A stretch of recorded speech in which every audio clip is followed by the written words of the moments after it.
Esther.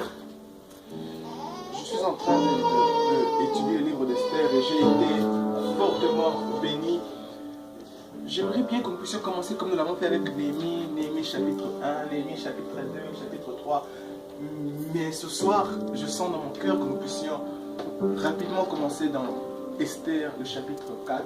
Mais pour comprendre l'histoire et comprendre ce dont sur quoi je veux partager dans le chapitre 4, lisons le chapitre 3.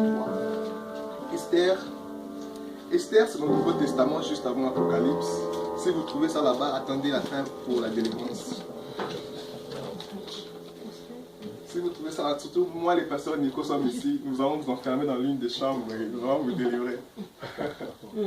Esther, c'est après Néhémie, Esdras, Néhémie, Esther. C'est dans le livre historique. 1 roi, 2 rois, 1 chronique, 2 chroniques, Esdras, Néhémie, et puis Esther. Commençons le chapitre 3.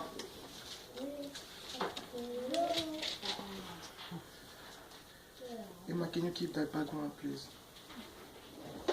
I love that. Je vais rapidement lire tout le chapitre 3 pour que nous puissions avoir idée de quoi il s'agit. Et le cœur de mon message se trouve dans Esther 4, le verset 15. C'est là même que se trouve le thème de l'exhortation de ce soir.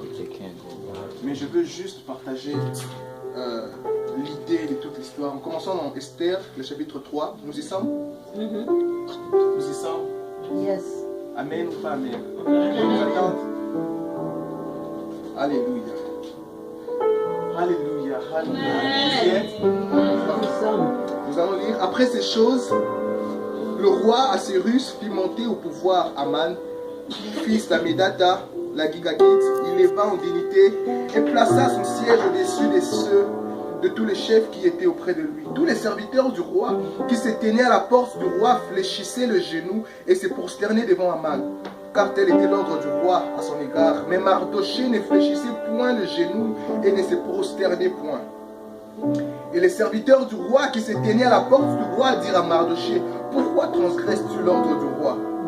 Comme il lui était répété chaque jour et qu'il n'écoutait pas, ils ont fait rapport à Aman pour voir si Mardochée persisterait dans sa résolution, car il leur avait dit qu'il était juif. Et Aman vit que Mardochée ne fléchissait point les genoux, ne se prosternait point devant lui. Il fut rempli de fureur. J'aime quand la Bible dit point et non pas. Ça montre moi que c'était une ferme assurance. Point. Le verset 6. Mais il dédaigna de porter la main sur Mardochée seul, car on lui avait dit de quel peuple était Mardochée. Et il voulut détruire le peuple de Mardochée, tous les Juifs qui se trouvaient dans le royaume d'Assuérus au premier mois, qui est le mois de Nissan, la 12e année du roi Assuérus. On les jeta le pur, c'est-à-dire le sort, devant Aman, pour chaque jour, pour chaque mois, jusqu'au 12e mois qui est le mois d'Adar. Alors Aman dit au roi Assuérus: il y a dans toutes les provinces de ton royaume un peuple dispersé, et parmi le peuple, ayant les lois différentes de celles de tout le peuple, et n'observant point les lois du roi. Il n'est pas dans l'intérêt du roi de les laisser sans repos. Si le roi le trouve bon, qu'on écrive l'ordre de les faire périr, et je le pèserai 10 000 talents d'argent entre les mains des fonctionnaires pour qu'on les porte dans les trésors du roi. Le roi ôta son anneau de la main et le remit à Aman, fils d'Ammédatha, la Gagite, ennemi de Juifs. Et le roi dit à Aman: l'argent t'est donné, et ce peuple est aussi. Fais-en ce que tu voudras. Le chapitre 4, le verset 1. Mardochée ayant appris tout ce qui s'est passé, déchirait ses vêtements. Là, nous comprenons que Mardochée vient d'apprendre qu'il y a une loi qui a été lancée dans la ville, qu'on devrait éliminer tout le juif. Mardochée ayant appris tout ce qui s'est passé, déchira ses vêtements, s'enveloppa d'un sac et se couvrit de cendres. Puis il alla au milieu de la ville en poussant avec des forces des cris amers. et se rendit jusqu'à la porte du roi. Dans l'entrée était interdite à toute personne revêtue d'un sac. Chaque province, partout où arrivait l'ordre du roi et son édit, il y eut une grande désolation parmi les Juifs. Ils jeûnaient, pleuraient et se lamentaient. Beaucoup se couchaient sur le sac et la cendre. Les servantes d'Esther et ses eunuques vinrent lui annoncer cela. Et la reine fut très effrayée. Elle envoya des vêtements à Mardochée pour le couvrir et lui faire ôter son sac. Mais il ne les accepta pas. Alors Esther appela Hathach, l'un des eunuques que le roi avait placé auprès d'elle, et elle chargea d'aller demander à Mardochée ce qui c'était et d'où cela venait. Hathach se rendit vers Mardochée sur la place de la ville devant la porte du roi. Et Mardochée lui raconta tout ce qui lui était arrivé et lui indiqua la somme d'argent qu'Aman avait promis de livrer au trésor du roi en retour du massacre de Juifs. Il lui donna aussi une copie de l'édit publié dans Sus et en vue de leur destruction, afin qu'il montrât à Esther et lui fit connaître, et il ordonna que Esther se rendit chez le roi pour lui demander grâce et implorer en faveur de son temple. Verset 9, Hathach fit rapporter à Esther les paroles de Mardochée. Le verset 10, Esther chargea Hathach d'aller dire à Mardochée: tous les serviteurs du roi et le peuple de province du roi savent qu'il existe une loi portant une peine de mort contre quiconque, homme ou femme, entre chez le roi dans la cour intérieure sans avoir été appelé. C'est lui-là seul à la vie sauve, à qui le roi tend le sceptre d'or. Et moi, je n'ai point été appelé auprès du roi depuis 30 ans. Lorsque la parole d'Esther eut été rapportée à Mardochée, Mardochée fit répondre à Esther. C'est maintenant ici que mon message commence. Mardochée fit répondre à Esther: ne t'imagine pas que tu échapperas seul d'entre tous les Juifs parce que tu es dans la maison du roi. Car si tu t'étais maintenant, mon message commence, car si tu t'étais maintenant, les secours et la délivrance surgiront de quelqu'un d'autre. Je recommence. Mardochée fit répondre à Esther: ne t'imagine pas que tu échapperas seul d'entre tous les Juifs parce que tu es dans la maison du roi. Car si tu t'étais maintenant, le secours et la délivrance surgiront d'autre part pour le Juif. Et toi et la maison de ton père périrez. Ça ne m'est pas venu à l'esprit, mais la suite, écoutez. Et qui sait, si ce n'est pas pour un temps comme celui-ci que tu es parvenu à la royauté. Mardochée dit à Esther: qui sait, si ce n'est pas pour un temps comme celui-ci que tu as la position que tu as. Qui sait, si ce n'est pas à cause de ce temps que celui-ci que Dieu a permis que tu aies la connaissance que tu as.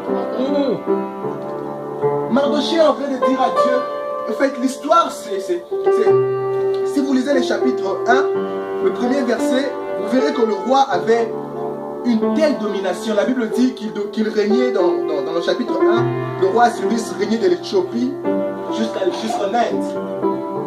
Il régnait de l'Éthiopie jusqu'en Inde. Le chapitre 1, le verset 1 le dit. Imaginez-vous la distance qu'il y a jusqu'à présent de l'Éthiopie en Inde. C'était comme un royaume où régnait un roi, c'est le roi Assyrus. Et ce roi élève un homme en son temps qui s'appelait Aman. Ce roi était tellement riche que si vous lisez le chapitre 1, la Bible dit qu'il fit une fête qui dura 180 jours. Une fête qui dura 180 jours. Et plus tard, il était tellement dans la joie qu'il ordonna encore une fête pour tous les citoyens, du plus grand au plus petit. Pendant 7 jours, on donnait à boire, à manger à tout le monde dans la population. Pendant 7 jours, le roi était puissant. Et il éleva un homme qu'on appelait Aman. L'homme devenant aussi puissant, il lui donna son anneau.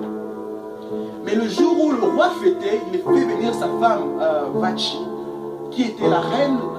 Vachi refuse de venir, alors le roi se sent frustré. Le roi décide d'épouser une autre femme. C'est comme ça que Esther devient épouse du roi. Mais Esther était juive. Personne dans le palais royal ne savait qu'Esther était juive, sauf son cousin Mardoché, parce que Mardoché habitait dans le palais royal, mais il était à la porte. Et si vous lisez toute l'histoire, vous comprendrez que c'est Mardoché qui a été celui qui a pistonné Esther dans le palais royal. Mardoché connaissait le couloir. Il a dit passe par ici, fais ceci, rencontre telle personne. Et Esther s'est retrouvée maintenant dans le palais royal. Esther a maintenant une position quelconque. Esther a maintenant une vie de prière. Esther connaît lire la Bible. Esther peut-être travaille. Esther a une connaissance. Mais un problème arrive, c'est que Aman se rend compte que quand il entre dans le palais royal, tout le monde se prosterne sauf un homme qui était juif, Mardoché. Alors Aman dit, mais comment est-ce que c'est lui s'il ne se prosterne pas? Alors il fait exprès de passer un jour devant Mardoché pour voir si Mardoché se prosternerait. Mardoché le salue, il est le seul, il ne se prosterne pas. Alors Aman dit, ah, voilà comment tu as grandi, Mardoché. Aman dit, Mardoché, tu es trop petit. Je veux l'écraser. Mais je passerai mon temps si je veux écraser que toi. Je veux écraser toi et ta postérité. Vous savez, le diable ne l'attaque pas que toi. Quand le diable veut détruire une personne, il ne s'attaque pas qu'à une personne. Parce que dans une personne se trouvent des générations.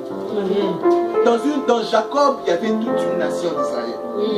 Alors quand le diable veut attaquer une personne dans laquelle se trouve le potentiel de Dieu, il n'est pas pressé de dire non, non. Je ne vais pas détruire que lui, mais je vois même les générations qui viendront après. Quand le diable veut détruire Jacob, il voit un Joseph qui sera plus tard élevé dans le palais royal. Il voit une Juda, une tribu par laquelle naîtra le sauveur. Il voit même la tribu des sacrificateurs. Il voit la tribu des prophètes, les fils d'Issachar qui savent distinguer les temps et les saisons. Et il dit non, avant que tout ça se manifeste, que j'écrase Jacob maintenant dans le mensonge, dans la vue des doubles faces, que je l'empêche d'y arriver. Alors Haman dit de la même manière à Mardoché, il dit non, non, je ne passerai pas mon temps chez Mardoché. Je veux attaquer toute une génération. Alors on va voir le roi, il dit oh, roi, où est là? Dieu a toujours. Il y a un peuple dans ce territoire qui fait des choses différemment, qui ne se conforme pas aux lois de ce pays. Roi, à cause de toi, au roi, ce peuple t'a manqué du respect. Je vais m'en charger d'eux. Je vais leur frapper sérieusement. Je vais te donner l'argent pour leur avoir frappé. C'est ce qu'il est en train de dire. Il dit on va leur frapper, on va leur piller, parce que le peuple juif était riche, ils avaient la bénédiction d'Abraham. Il dit on va leur piller, mais l'argent qu'on va piller, je vais rembourser dans le trésor du roi. On écrit la lettre, on lance, tout le monde commence à pleurer. Tout le peuple juif est en pleurs, sauf Esther. Esther est à l'aise dans son palais royal, dans son confort royal, alors que Esther, Dieu l'avait élevée dans cette position pour une raison. Amen. Il arrive un moment où tout le monde s'assoupit spirituellement. Mais Dieu t'a élevé en ces temps ici pour que tu sois une voix qui s'élèvera, qui sortira du confort. Amen. Esther se jouissait, je suis venu ce soir parler à une Esther. Esther se jouissait du mets du palais royal, se jouissait de la climatisation, des habits royaux, le vin royal, alors que le peuple dehors pleurait. Dieu était en train de lever une Esther afin qu'elle soit en mesure de s'élever et de défendre son peuple. Chrétiens, très souvent, nous sommes à l'aise dans notre confort de Alléluia, Amen, et nous passons les journées. Qui as-tu béni pendant la semaine? Hey. Tell me again. Qui as-tu béni, Esther? Tu restes dans ton confort du palais royal, alors qu'il y a des gens qui pleurent. Il y a la lettre qui a été lancée. Il y a des gens qui pleurent à l'extérieur. Ils ont besoin. Vous savez, les gens n'ont pas souvent besoin de la prière. Quelqu'un a juste besoin de lui dire, talk to me, how are you doing today? And then you sit down, you listen to the person. Un jour, j'étais en train d'aller au travail, j'étais en retard. J'ai vu une dame qui tenait sa pancarte. C'était une homeless. J'ai fait un demi-tour, je pars, je vais la voir. J'ai dit bonsoir. Elle commence à me raconter son histoire. Elle m'a pris 15 minutes, je suis pas arrivé en retard. Elle me dit, on nous a chassés de là où on était. Je suis avec ma mère, sa mère est vieille, il va bientôt pleuvoir, on sait où on va dormir. On cherche quelque chose à manger. Je lui ai demandé, quelle est la chose que tu aimerais avoir le plus? Est-ce l'argent? Ou bien avoir quelqu'un qui parle? Il dit, je n'ai même pas besoin d'argent. Il dit, j'ai juste besoin d'avoir quelqu'un avec qui parler. Je lui ai donné l'argent là. Je lui ai supplié d'apprendre mon argent. Je lui ai dit, s'il te plaît. Elle a dit, j'ai seulement besoin d'avoir quelqu'un à qui parler.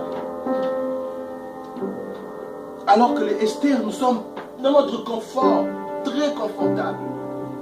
Les Esther sont des personnes qui ne sont pas censées dormir comme tout le monde.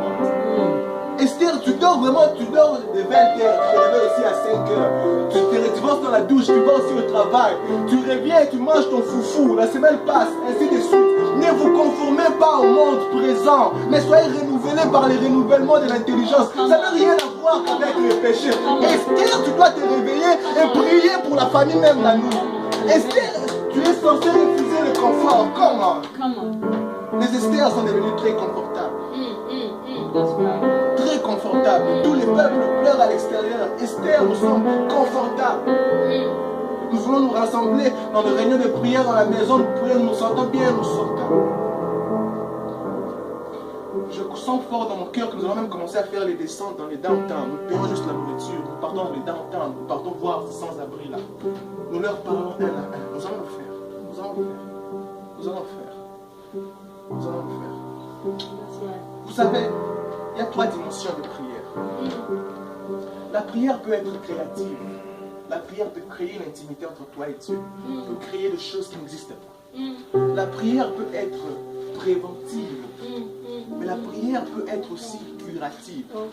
C'est triste de voir que la plupart des chrétiens aiment demeurer dans le domaine de la prière curative. C'est-à-dire, ils attendent à ce que les choses se manifestent pour qu'ils commencent à prier. Seigneur, qu'est-ce que tu dis pour ça? Seigneur, tu dis qu'est-ce que pour ça? Alors que Dieu aime un peuple qui fonctionne comme lui. Dieu fonctionne dans la création. Dieu opère dans la dimension de la création. Nous sommes censés être un peuple qui n'attend pas que les choses arrivent. Mais pendant que tu es dans le secret, tu commences... Écoutez, si vous savez combien de démons tourmentent les membres de nos familles, vous n'aurez pas idée. J'étais jeune, j'habitais dans une famille chrétienne. Quand on commençait à m'initier dans la magie, Dieu merci, j'avais une famille qui savait se mettre à genoux pour prier. Sinon, je serais maintenant grand maître magicien. Je vous assure. Dieu merci, j'avais une famille qui savait se mettre à genoux pour prier. Oh, je connais mes enfants, ils sont ici. Ah! Je connais mon mari, il est ici. Ah! Oh, ma femme! Ah! Quand Esther est dans son confort, elle entendra que la lettre commence à se mettre en marche. On commence à tuer les Juifs. Alors elle voudra faire la prière curative. Mais Esther, tu es censé faire la prière créative, c'est-à-dire avant que les choses n'arrivent. Tes enfants ne sont même pas encore mariés. Vous savez, est-ce que vous savez que pendant que tes enfants sont petits comme ça, il y a des sorciers quelque part qui disent, même s'il va au travail, il ne va pas partir, il ne va pas avancer, il ne va pas travailler, il ne va pas se marier. Un enfant vient de naître, mais les sorciers disent cet enfant ne va pas se marier. Il n'a même pas encore l'âge de se marier, il n'a pas l'âge de travailler. Mais les sorciers disent, il ne va pas se marier, il ne va pas... Les sorciers. Mais nous on attend, oh non, il n'a pas encore l'âge du mariage, on attend qu'il va se marier. Non, les chrétiens qui fonctionnent dans le domaine de la prière créative, pendant que l'enfant est encore bébé, dit cet enfant est prospère, cet enfant est productif, cet enfant avancera, il aura le fruit dans son foyer, il aura le fruit de l'intelligence, il aura le fruit. Tu déclares des choses pendant que l'enfant n'est pas encore à ce stade. Et la deuxième dimension, c'est la prière préventive. C'est-à-dire avant qu'il y ait des symptômes, avant que tu commences à suspecter quelque chose, tu pries déjà, tu lances déjà la parole dans l'atmosphère. La Bible déclare, David disait à celui qui peut nous préserver de toute chute, à lui soit louange, honneur. Vous voyez, quand il y a la préservation, ensuite vient la louange, l'honneur, la magnificence au Seigneur. Mais écoutez ce qu'il dit plus tard, David. Il dit, car tu es celui qui nous arrache du filet des oiseleurs. Pourquoi? Parce que celui qui est dans le filet a besoin de la guérison. Quand l'homme est déjà dans le filet, on fait la prière curative. Alors la prière curative demande la force, demande plus de force, plus de personnes, demande à ce que l'on l'arrache.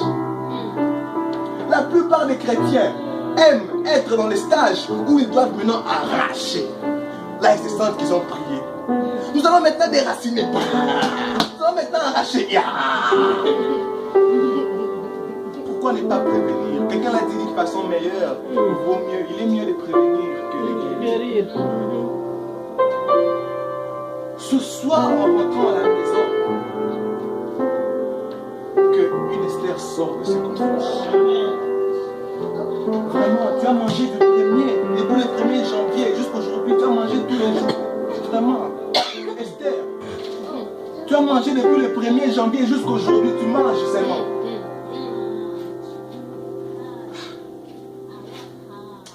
Esther, sort de ce confort, s'il te plaît.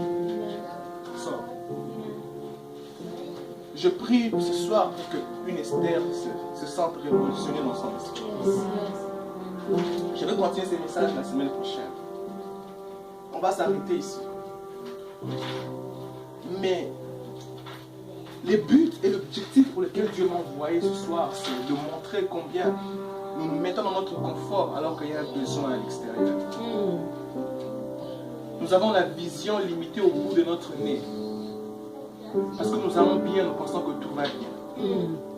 Alors qu'il y a des gens qui sont de nôtres, qui souffrent, qui ont besoin que nous puissions nous lever. Vous savez, s'il y avait quelqu'un qui devait savoir ce qui s'est passé, Esther devait être la première. Parce que cette lettre a été signée où elle habite. Nous sommes censés faire partie de ceux qui connaissent les événements avant que les événements n'arrivent. Nous sommes censés être ce peuple averti et éveillé. Mais Esther est surprise que tout le monde sait, elle ne sait pas encore pourquoi. Parce que Esther commence à dormir comme tout le monde. Esther commence à manger comme tout le monde. Esther est perdue dans la masse.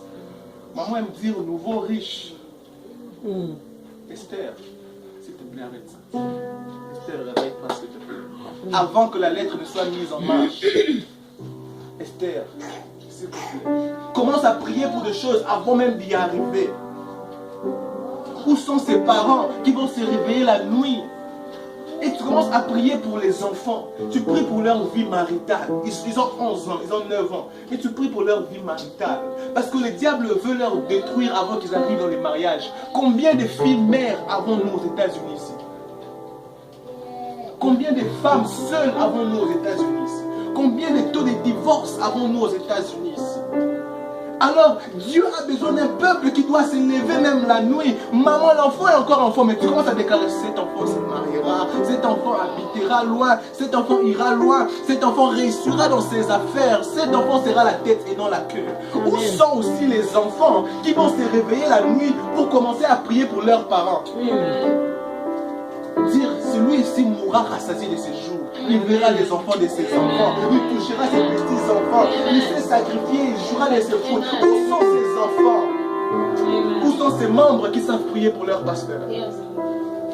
Qui disent, Seigneur, ouais, augmente la grâce. Fais de lui un canal, un robinet par lequel je dois être béni. Maintenant, nous avons des membres qui attendent pour pointer le doigt à leur pasteur et leur juger. Où sont les membres qui prieront encore pour les pasteurs?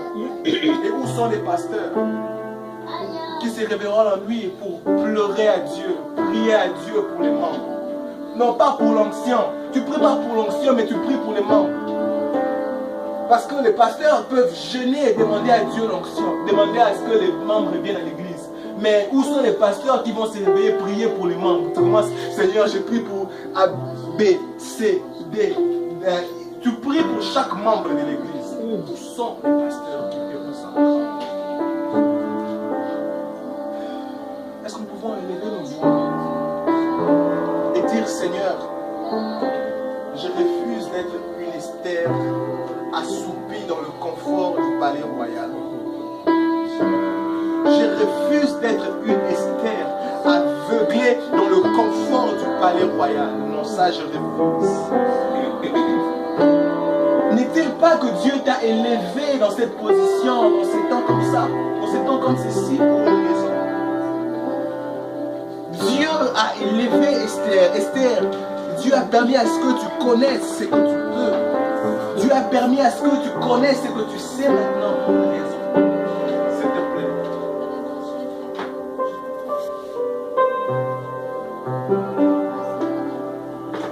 Que quelqu'un maintenant lève la voix et dise, Seigneur, je refuse tout assoupissement spirituel.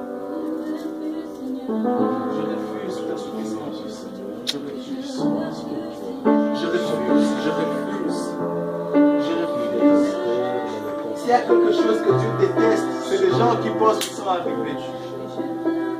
Je refuse tout assouplissement spirituel. Cet homme-là, après avoir moissonné et récolté, il a dit, oh mon âme, rassasie-toi, tu as assez travaillé, tu as sémé, voilà, tu as récolté. Dieu a dit, tu es stupide, aujourd'hui même tu vas mourir. Dieu déteste les hommes qui pensent être déjà arrivés et qui veulent s'assoupir. Seigneur, je refuse tout assouplissement spirituel. Je refuse, pense connaître que je connais ta parole. J'ai besoin de rentrer dans les basiques des Écritures. J'ai besoin encore de m'enraciner. J'ai besoin de rentrer dans les basiques de ma relation avec toi. Je refuse de m'assoupir dans la culpabilité d'avoir prié 3 heures, j'ai pris 3 heures, j'ai pris 4 heures, j'ai pris 5 heures. Je refuse d'être dans mon confort spirituel. Je peux parler en langue pendant 2 heures. Alors que le peuple juif est en train de mourir à l'extérieur. Après avoir prié, je vais être en mesure de monter mon esprit et que tu me révèles ce qui se passe à l'extérieur et que je sorte avec la solution entre mes mains. Aman est sorti avec la bague pour détruire. Seigneur, que je sorte aussi des palais royal avec la solution pour détruire la résolution d'Aman. Les diables rôdent comme un lion rugissant, cherchant qui dévorer. Seigneur, alors qu'il est en train de chercher qui dévorer, qu'il rencontre une sentinelle à la porte de cette famille, qu'il rencontre une sentinelle, un homme qui sait se lever dans la prière, un homme qui sait se lever dans l'intercession, une femme qui sait fléchir ses genoux pour dire non, tu ne mettras pas la main dans mon foyer, tu ne mettras pas la main dans ma maison, tu ne toucheras pas mes enfants, tu ne toucheras pas mon mari, tu ne me toucheras rien. Tu ne toucheras la santé des personnes, tu ne toucheras l'avenir de personne, tu ne toucheras à la vie de personne. Gloire à toi, Jésus. Gloire à toi, Emmanuel, Dieu parmi nous. Merci, Seigneur Jésus-Christ. Parce que je sais que j'ai confiance Seigneur, en tes paroles. s'il te plaît. Confiance en tes paroles, Seigneur. Ce jour-là, il est écrit dans le livre de Actes, chapitre 12. Que Hérode fit arrêter Jacques et qu'il le fit tuer par le Père. Et il vit que cela était bon. Il fit arrêter encore Pierre. Il est mis en prison. Et Pierre était assoupi. Il savait que Jacques, avec tout ce qu'il a comme onction, il est parti. C'est que moi aussi je mourrai. Pierre s'allongea et il dormait comme tout le monde. Mais la Bible déclare, alors que Pierre s'était assoupi, l'Église faisait des prières en sa faveur. Et il eut un ange qui fut envoyé dans la prison et qui frappa Pierre de son côté. Pendant qu'il le frappa du côté, les chaînes tomba. Il dit, lève-toi et sors de la prison, sors de cet assoupissement. Père, je prie que pendant que quelqu'un sera en train de dormir la nuit, frappe-le comme tu as frappé Pierre. Réveille-le de son sommeil. Dis-le, il est l'heure de prier. Dis-le, il est l'heure de prophétiser. Dis-le, c'est l'heure de la création. Dis-le, c'est l'heure de la proclamation. Père, oh, Rabba,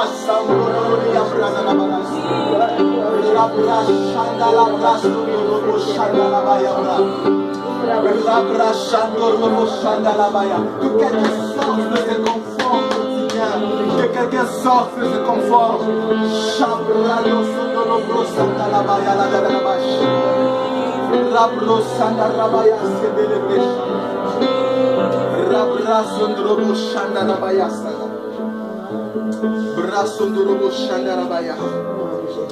Oh, thank you, Father. Thank you, Father. Avant de finir, je vais laisser le pasteur Nico, Dieu merci. Le pasteur Nico nous a visité aujourd'hui. Le pasteur Nico, sous votre autorité, sous votre onction, nous allons juste recevoir la bénédiction et s'il vous plaît, priez pour que le Seigneur répande un esprit d'éveil. Un esprit d'éveil. Un esprit de réveil et d'éveil. Un peuple éveillé qui sait se tenir debout et agir dans la prière. Recevons pendant que le pasteur se rend en train de prier.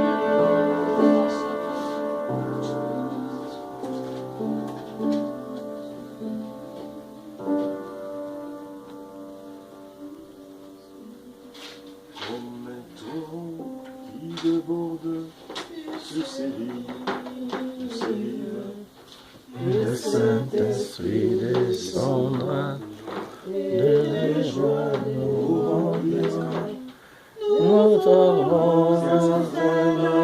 source de l'eau vive, jaillissant de notre cœur. Père, je voudrais te fléchir mes genoux, t'adorer Seigneur, parce que dans ta voix, il y a la vie. Tu as parlé à ton peuple, Seigneur. Tu nous as parlé. Ce peuple-ci, ce n'est pas n'importe quel peuple. Un peuple que tu as racheté par le sang de Jésus. Un peuple qui a une histoire avec toi. Merci Seigneur. Un peuple qui veut maintenir la relation entre le peuple de Dieu et son Dieu. Père, nous ne voulons pas être Seigneur comme Jonas dans le ventre du poisson. Dormir alors que le ventre du poisson c'est déjà le cimetière. Mais nous voulons être ces Jonas-là. Qui prient Seigneur pour que les poissons puissent vomir. Les poissons puissent sentir la chaleur de la prière. Père, je prie, Éternel, que ton Esprit Saint, qui n'est pas seulement en Afrique, mais qui est aussi en Amérique ici, que le Saint-Esprit réveille. Parce que Seigneur, nous sommes un peuple du grand roi, roi des rois. Sur la terre, 33 ans, tu as été le Seigneur de réveil. Amen. Tu as drainé une équipe de 12 qui était en réveil. Et à tout moment, tu le réveillais, Seigneur. Nous aussi, nous sommes de cette race-là. Merci Seigneur. Réveille-nous, Seigneur. Réveille chacun de nous, oh Dieu. Bouge. Là, il faut bouger. Bouge, Seigneur. Là où il faut bouger, oh Dieu. Comme tu as enseigné ce soir. C'est vrai, quand je regarde chacun, Seigneur, tu nous as positionnés. Tu nous as comblés. Tu nous as bénis. Alléluia. Mais Seigneur, toi, tu avais prié sur la terre. Tu es aujourd'hui assis à la droite du Père et tu continues à intercéder. Amen. Tu continues à prier. Malgré tes titres, malgré ta position, tu ne t'es pas affaibli dans la prière. Tu ne t'es pas affaibli dans ta communication avec le Père. Seigneur, qu'il en soit ainsi, que cet esprit se répande dans la vie de chacun de nous, Seigneur. Peu importe la position, présidence ou quoi, mais nous serons toujours amis du trône. Amen. Amis du trône. Amen. Amis de la source de toutes choses. Merci De Seigneur. notre Dieu. Père, je prie. Je pensais que j'étais seul, mais j'ai écouté mon frère. Ici, dans ces pays, nous avons besoin, Seigneur, de nous réveiller à tout moment, à chaque moment. Nous avons besoin de réveil, Seigneur, parce que, oh Dieu, le diable, quand il vient voler, il n'avise pas. Le diable, quand il vient détruire, il n'avise pas. Le diable, quand il vient égorger, il n'avise pas. On constate seulement ces dégâts du vol. On constate seulement ces manifestations, ces effets de destruction, ces effets. Seigneur, nous aussi, nous sommes un peuple que tu as élevé. Et toi, tu as apparu pour détruire les œuvres de l'ennemi, Seigneur. Je m'élève, ô Dieu éternel. Je détruis toute la puissance d'assoupissement.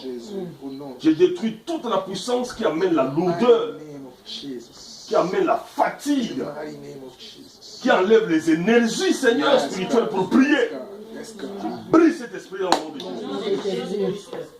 Tu as dit à tes disciples que tu t'en vas. Vous restez ici jusqu'à ce que vous soyez revêtis de la puissance d'en haut. Seigneur Saint-Esprit, nous te prions ce soir. Ndenge tolataka bilamba yaka latisa biso nguya wa. Ndenge tolataka ba chemise yo olata biso. Amen. Oli mo ensemble lata moto moko moko le siko. Amen. Que nous soyons revêtus de la puissance, non pas d'en bas, mais de la puissance d'en haut. Merci Seigneur. Viens revêtir notre cerveau de la puissance d'en haut. Viens revêtir nos oreilles de la puissance d'en haut. Viens revêtir nos forces de la puissance d'en haut, éternel. Merci Seigneur. Seigneur, je termine la prière. Là où on prie, il y a le feu. Seigneur, déchire les cieux. Descends. Touche cette montagne. Touche la vie de chacun. Touche, Seigneur, la vie de maman. Touche la vie de mes soeurs, de mes frères, de moi-même, Seigneur. Touche. Et que ça devienne en feu du Saint-Esprit. Que ça devienne en feu des choses de Dieu. Père, bénis cette heure. Bénis mes frères. Comme tu m'avais encouragé à faire une œuvre dans cette ville, encourage-les, Seigneur. Encourage mon frère Roméo, Seigneur. Encourage tout le monde ici, Seigneur. Tu étais le seul à pouvoir encourager David pour abattre Goliath. Tu étais le seul à pouvoir encourager Pierre alors qu'il avait échoué la nuit. Tu étais le seul à pouvoir l'encourager pour réussir. Encourage au nom de Jésus-Christ. Amen. Amen.